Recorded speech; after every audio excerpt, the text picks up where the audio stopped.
The Multnomah County Jane Doe. In 1979, two people were hiking near the bottom of Multnomah Falls in Oregon, and they found skeletal remains. What is described of as degraded clothing, eyeglasses, and a hair mass indicating the individual may have been of African American biological origin. They believe he was about 25 to 35 years old at his death. With so little information, things went cold quickly.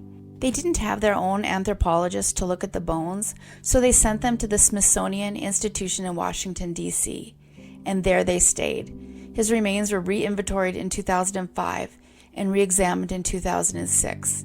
It appears nobody followed up with them.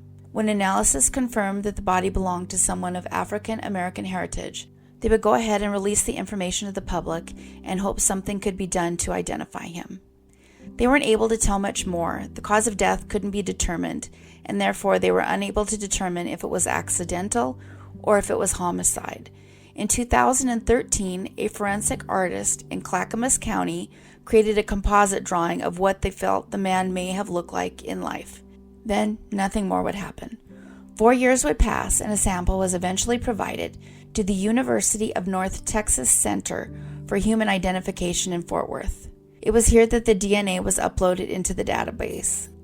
Then in 2018, the Oregon State Police Examiner's Office received a grant.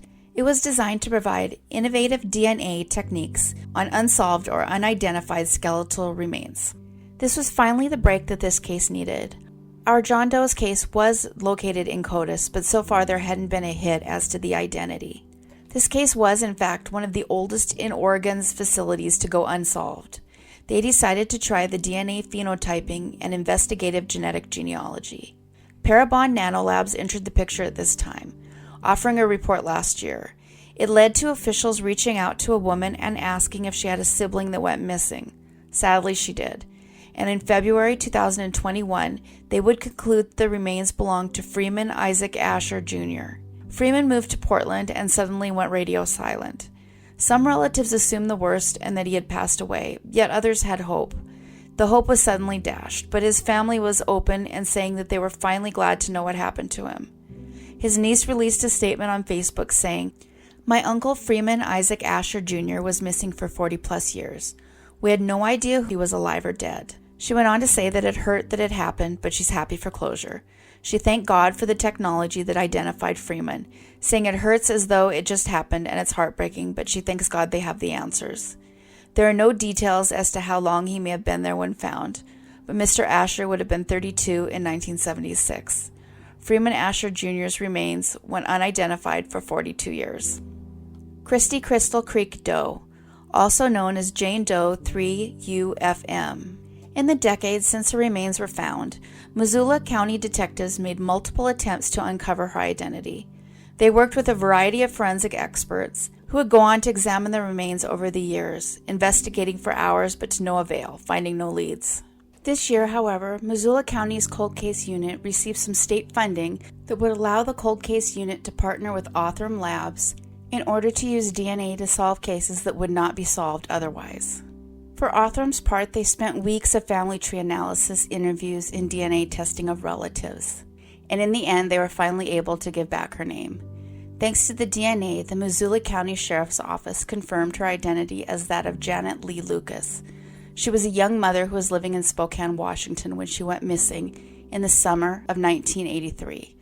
A life cut short at just 23. Her family released a statement that read, "After decades of missing Janet, our family is brokenhearted to learn that she was tragically taken, unidentified, and spent such a large amount of years alone. However, she never spent one moment without being loved."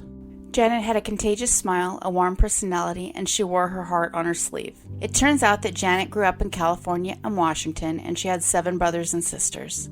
She also had a bright, inquisitive 5-year-old son at the time of her disappearance. He was forced to grow up without knowing what happened to his mother. Usually it seems like the killer of these does seem to go free.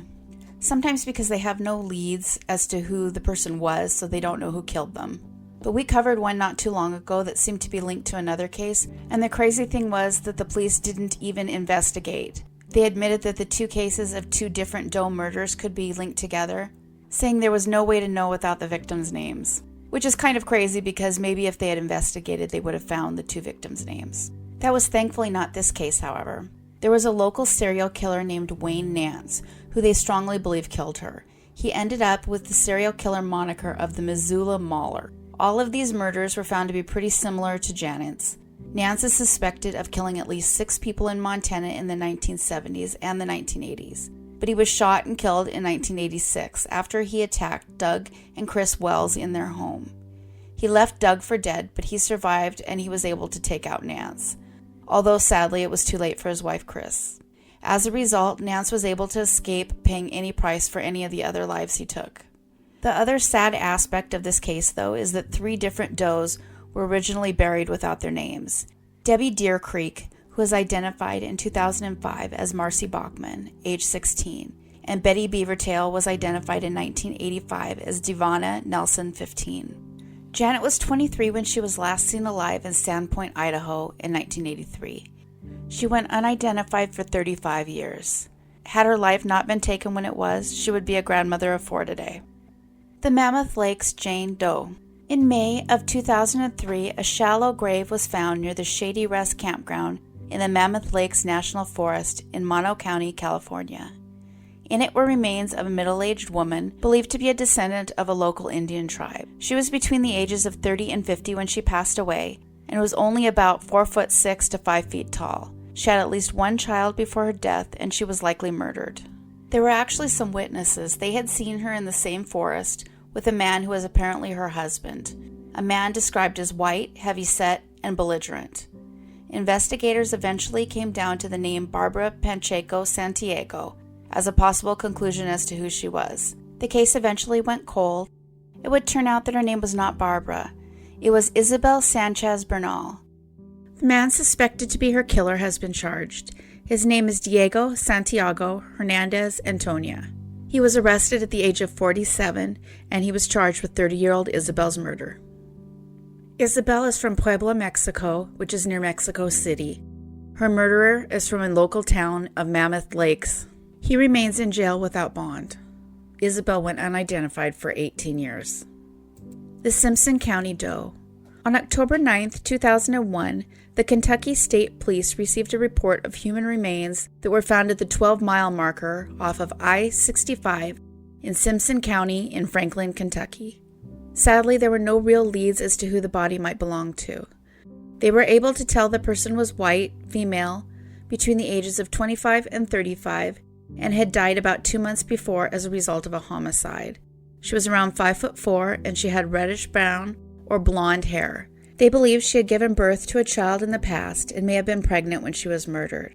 Thanks to the DNA Doe Project, the Kentucky State Police were able to announce in July of 2021 that the victim's name was Dawn Clare Plonsky Wilkerson.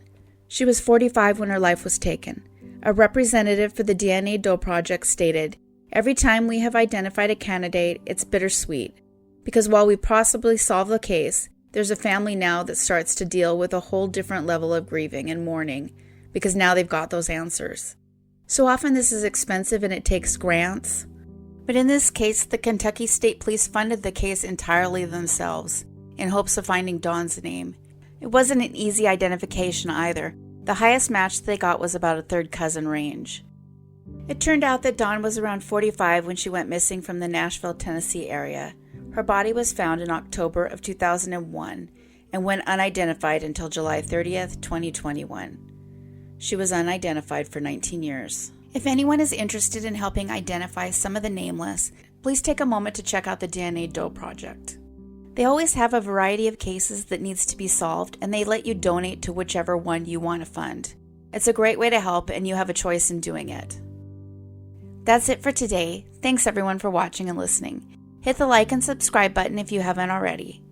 The big goal right now as I record this is to hit 1,000 subscribers. We have a little over 600 right now. So if you haven't subscribed yet, I would really appreciate it if you would take a moment and do so. Thank you everybody. Take care of yourselves and each other.